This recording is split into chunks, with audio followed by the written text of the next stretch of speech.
mental health is an important part of our overall well-being and is something we all can play a role in addressing.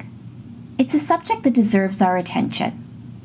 According to Statistics Canada, 1 in 3 Canadians will experience one of 6 mental illnesses or substance use disorders in their lifetime. Other research for the Mental Health Commission of Canada shows that, in any given year, 1 in 5 Canadians will experience a mental illness or addiction.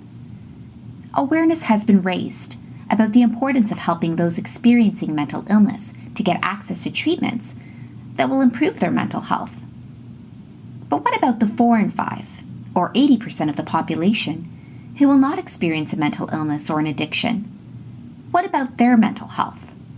Are they mentally healthy? First, what is mental health? There is some confusion about what mental health means, and this can have an impact on how we address mental health. For example, a lot of people think that when we talk about mental health, we're talking about mental illness, that these subjects are one and the same. Really, mental health and mental illness are 2 different things. Mental illnesses are conditions where our thinking, mood, and behaviors severely and negatively impact how we function in our lives.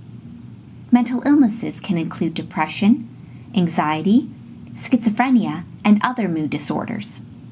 Mental health, on the other hand, like the term health, is a positive concept.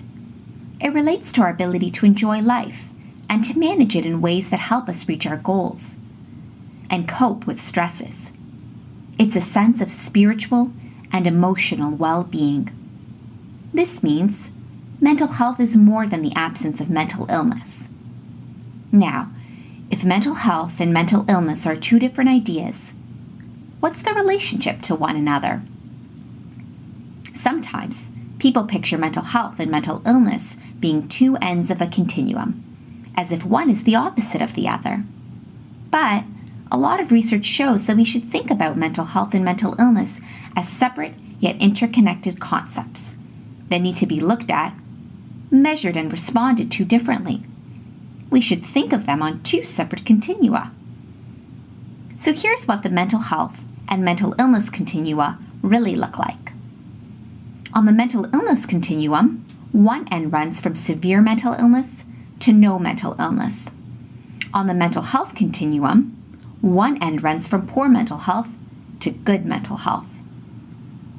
This model shows that a person without mental illness is not necessarily mentally healthy.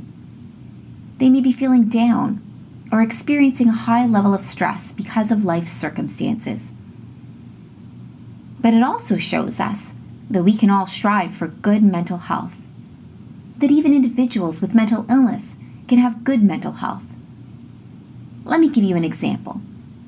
This is Tara. Tara has been diagnosed with depression, a potentially severe mental illness. However, her depression is now under control. She's on medication and sees her psychotherapist regularly. She likes her job, feels capable of completing her work, and is able to eat right, sleep well, and exercise. She feels comfortable and respected in the places where she lives and works, and she feels like people in her life love her and understand her. Despite her mental illness, Tara has good mental health. So how do we promote mental health? How do we make more people mentally healthy? While there are things we can do to take care of our own mental health, the community where we live, work, and play has a big impact on our mental health. A community can promote mental health when its members have access to good jobs, incomes, and housing.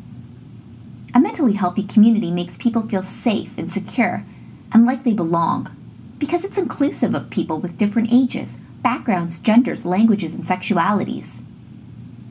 There are simple things that you can do to help create a community that is mentally healthy. Know and accept that everyone faces daily challenges. Get involved in your community and give back. Support and include different types of people in your community. Finally, there are many things that you can do to take care of your own mental health, whether you have a mental illness or not. Know and accept that life can be challenging. Create purpose in your life by learning and trying new activities, like starting a hobby and setting realistic goals. Create healthy, trusting relationships with people who accept and support you. Know and accept your strengths and weaknesses. Accept yourself and others. It's the basis of self-esteem. And learn to recognize and understand that you and others have good and bad feelings.